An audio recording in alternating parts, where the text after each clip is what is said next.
ये एक दिलचस्प कहानी है, गरीब मशवा और कर्जदार जिनका किस्सा। एक जमाने की बात है। समंदर के किनारे एक छोटे से गांव में एक गरीब मशवा रहता था। इसका नाम वसीम था। वो हर रोज सुबह सवेरे अपनी पुरानी कुश्ती लेकर समंदर में जाता और मछलियां पकड़कर अपने बच्चों का पेट पालता था। लेकिन अक्सर दिन ऐसे होते थे जब इसके जाल में एक भी मछली नहीं आती थी। एक दिन वसीम बहुत परेशान था क्योंकि घर में खाने को कुछ नहीं था। वो समंदर के किनारे बैठकर दुआ करने लगा, हे अल्लाह, आज मुझे कुछ न कुछ जरूर अता फरमा। फिर उसने अपना जाल समंदर में फेंका। जब जाल बाहर निकाला तो इसमें मछलियों की बजाय एक पुराना सा तांबे का घड़ा निकला।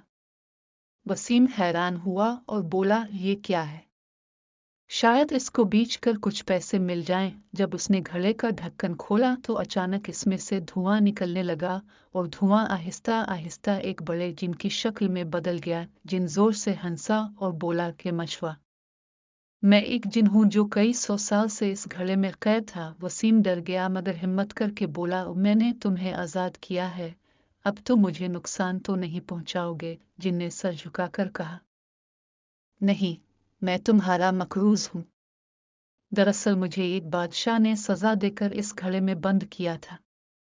मैंने कसम खाई थी कि जो भी मुझे आजाद करेगा मैं इसका कर्ज चुकाऊंगा। फिर जिन वसीम को समंदर के एक खुफिया मकाम पर ले गया जहां पानी में बहुत सी सोने जैसी चमकती मछलियां थीं। जिन ने कहा, यहाँ जाल डालो, लेकिन दिन में सिर्फ एक बार। ये मछलियां बहुत कीमती हैं। वसीम ने जाल डाला तो इसमें 4 खूबसूरत रंगीन मछलियां आईं। वो उन्हें लेकर बादशाह के महल गया।